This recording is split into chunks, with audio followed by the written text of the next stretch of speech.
Hello Internet, this is Scott with Scott's Garage, and I am privileged to be in Phoenix, Arizona and working on my son's 2005 Ford Focus. Now here's the presenting problem.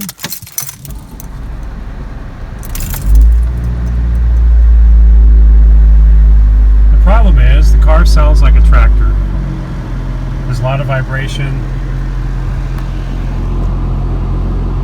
That's just me touching the camera to the dash. So in this episode of Scott's Garage, we are going to change the 3 engine mounts.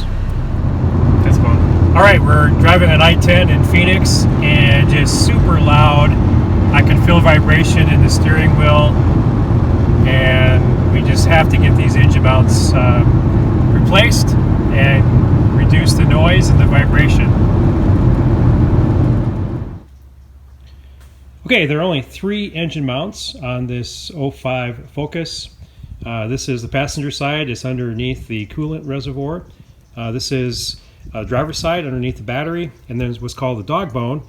It basically keeps the whole engine from moving back and forth, and it's on the back side underneath the engine.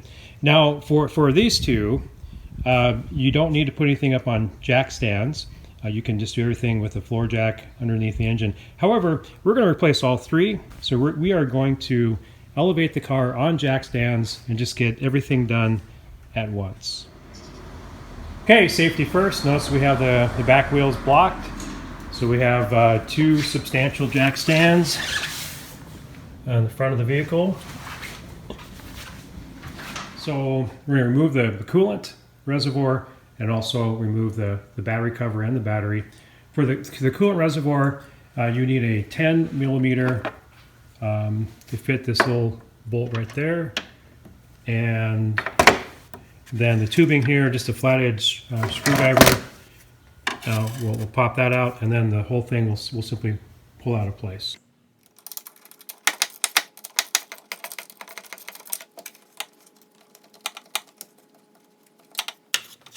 And there's a lip on this.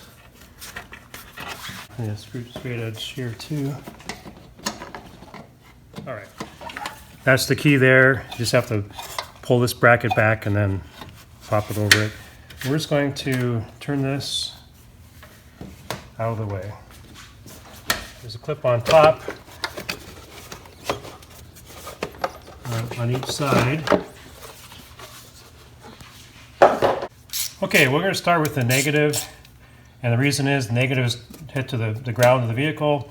Take that off, and then you have no chance really of arcing out the positive when you remove that.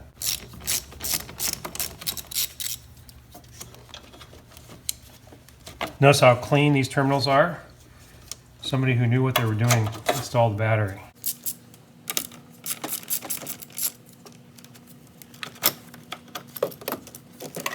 Okay, having removed the cables, we now want to remove the battery hold down, and that is a 14 millimeter.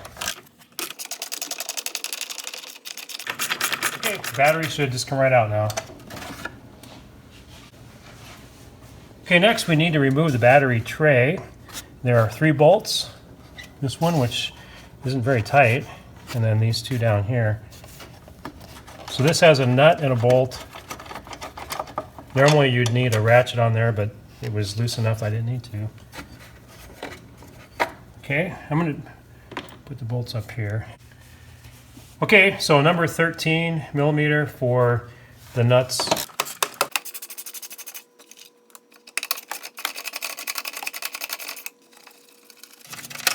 Okay, the tray should come out.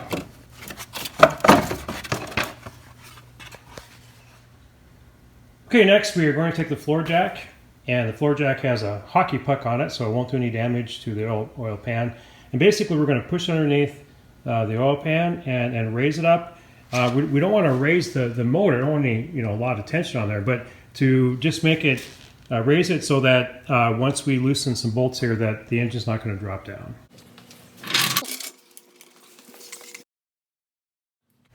Okay, the first thing we're going to do is remove the 15 millimeter bolts. There's one here, and there's one on the back side here.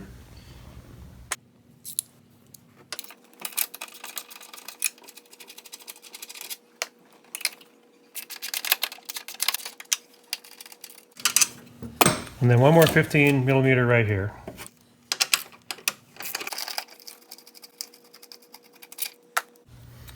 Okay, next we'll take the 13 millimeter, actually 18 millimeter nuts off.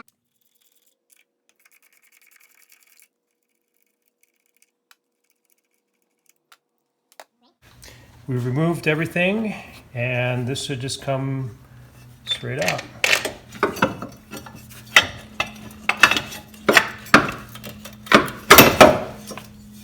There it is, and we can tell right now this is the source of much of the vibration. Okay, to put the new one in place, I'm going to pull exactly with this brake line, I think, forward so I can get underneath it better. There we go. Let it go back in place. These studs are at a slight angle, which matches the engine mount.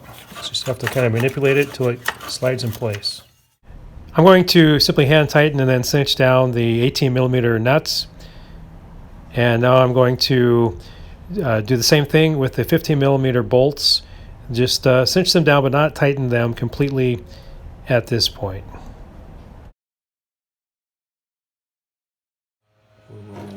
Okay. We're on the driver's side now. This is a 21 millimeter. I'm going to use a breaker bar with a little bit of persuasion.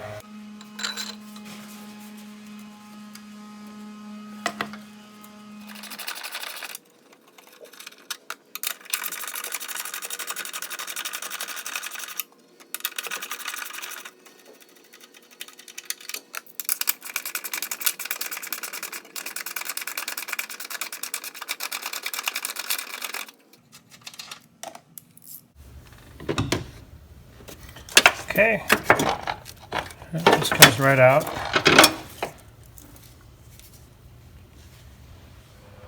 Okay, we ran into a problem here. The replacement mount for the driver's side is the wrong one. They gave us the wrong one.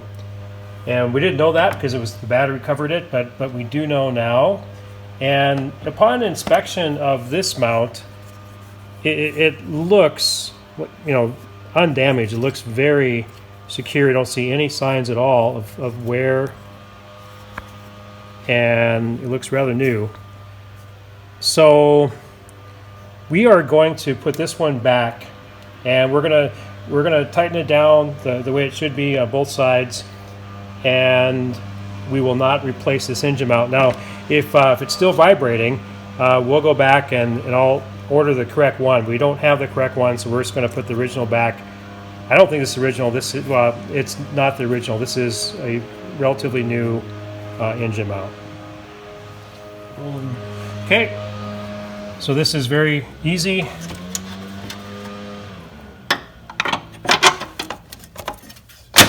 Straight in place. Put the 15 millimeter caps on.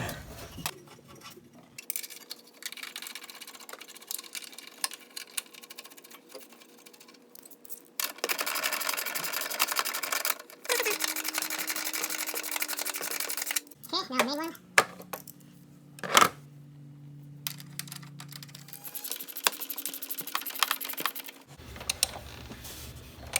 Okay, that's good enough for now. Okay, what we're gonna do now, before we put the dog bone in, we're gonna torque the main bolt here, the 22 millimeter in the center. We're gonna leave the other ones not tight yet. I mean, they're cinched but not tightened all the way. We're gonna torque this. We're gonna torque the main two nuts over there. The torque setting I found was 59 foot-pounds, but please check your own torque settings for these engine mounts.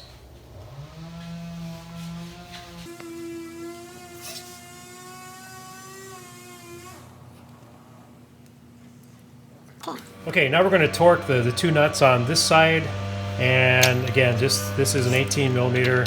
We're going to torque it at 59 foot-pounds.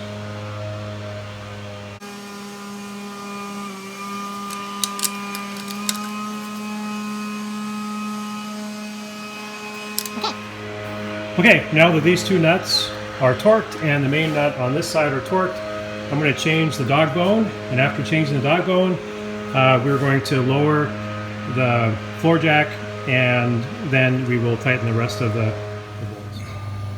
bolts. Okay, all right, here's the dog bone right here actually. And there's a captured nut here. Don't worry about that. That means that it's welded on. On the back side here, which you cannot see, it is a 13 millimeter, and then this is 13 millimeter bolts. So we're going to take out these two bolts. I'm ready. Okay, had to get some persuasion on this. There we go.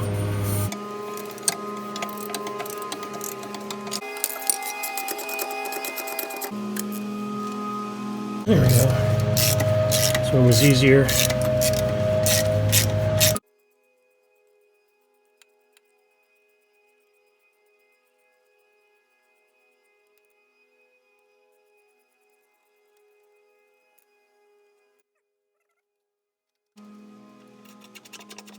Okay, what we did is we took the floor jack out. The engine is supported firmly with the engine mounts above. Now you can see here the fore and aft movement of the engine right here. See, that's what this does. To get this out, you need to put some pressures, push the engine forward enough to remove the dog bone. Okay, we got the old dog bone out. Now I'm putting the new one in, and we discovered that it's easier. There are two bolts that hold a bracket on the smaller end of the dog bone. We loosened those bolts. We didn't take them entirely out, but loosened them so there's some play in the bracket, and that enabled us to more easily put the new dog bone in place. Get it in place. There we go. Now I'll tighten these bracket bolts. I can use a short weld. I guess it'll work. Okay, here I'm just tightening up the two bolts that hold that bracket on for the small side of the dog bone.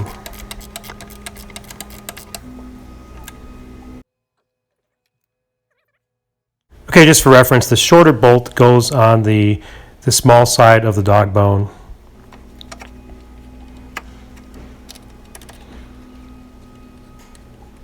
Hand tight for now.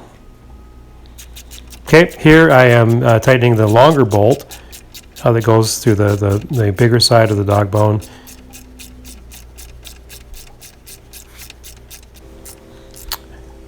Okay, here I'm going to switch over to the shorter bolt. I had not drawn it in very far, so I'm tightening it all the way and making it very tight. And I switch over to the longer bolt, likewise making it very tight. Okay, so we lowered the floor jack, so the engine is on its full weight. These main nuts and the bolt over there is already been torqued down, 59 foot-pounds. We're now going to tighten the other remaining bolts, and the torque setting I found is 35 foot-pounds.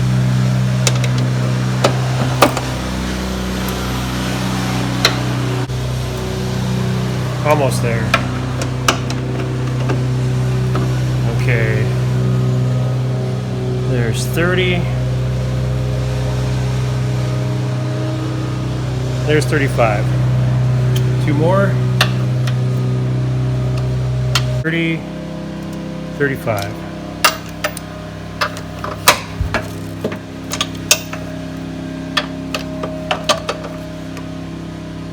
Okay, there's 30, 35. Now we're on the driver's side, same thing, 35 foot-pounds. Are you there? 30, 35.